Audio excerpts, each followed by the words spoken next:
যে আমার বান্দার কাছে আমার আয়াত কারীম তিলাওয়াত হবে, আর আমার বান্দারা ওই তিলাওয়াত শুনে অর্থাৎ হাদিস কালামুল্লাহ শুনে তার প্রতি আমল করবে। যাদাতুহুম ঈমানা, তাদের ঈমানের মধ্যে তরক্কি হতে থাকবে। জোরে বলুন না সুবহানাল্লাহ। وعلى ربهم يتوكلون। আমার ঈমানদার বান্দার আরেকটা বৈশিষ্ট্য হলো, আমার ঈমানদার বান্দারা আমি আল্লাহ রাব্বুল আলামিনের উপর তাকওয়া অবলম্বন করবে। আমার বান্দার ক্ষুধা লেগেছে, আমার কাছে চাইবে। আমার বান্দার অসুবিধা হয়েছে, আমার কাছে চাইবে। আমার বান্দার টাকার অভাব হয়েছে, অভাব অনটনের মধ্যে পড়েছে, আমার কাছে চাইবে।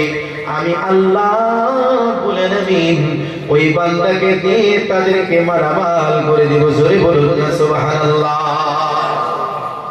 আল্লাহ রাব্বুল আলামিন বলেন, ওয়ালাউ আন্না আহলাল কুরআ আমানু واتقوا لفتحنا عليهم بركات من السماء والأرض ولكن كذبوا فأخذناهم بما كانوا يكسبون। الله أكبر।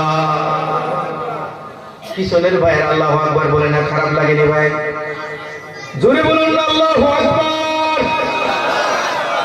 আল্লাহ রাব্বুল আলামিন বলেন, ও আমার বান্দারা, যদি জনপদের লোকেরা আমার উপর ঈমান আনতো, ঈমান যদি আনতো, এবং জনপদের লোকেরা অর্থাৎ মুমিন বান্দারা অর্থাৎ গ্রাম্য মানুষেরা, পৃথিবীর জনগণ মানুষগুলো যদি আল্লাহর উপর ঈমান আনতো আর সঙ্গে যদি তাকওয়া অবলম্বন করত, আমি আল্লাহ রাব্বুল আলামিন আসমান সমূহে যত বরকতগুলো আছে तमाम বরকতগুলো আমার বান্দাদের জন্য দুয়ার, বরকতের দুয়ারগুলো খুলে দিতাম। জোরে বলুন না সুবহানাল্লাহ।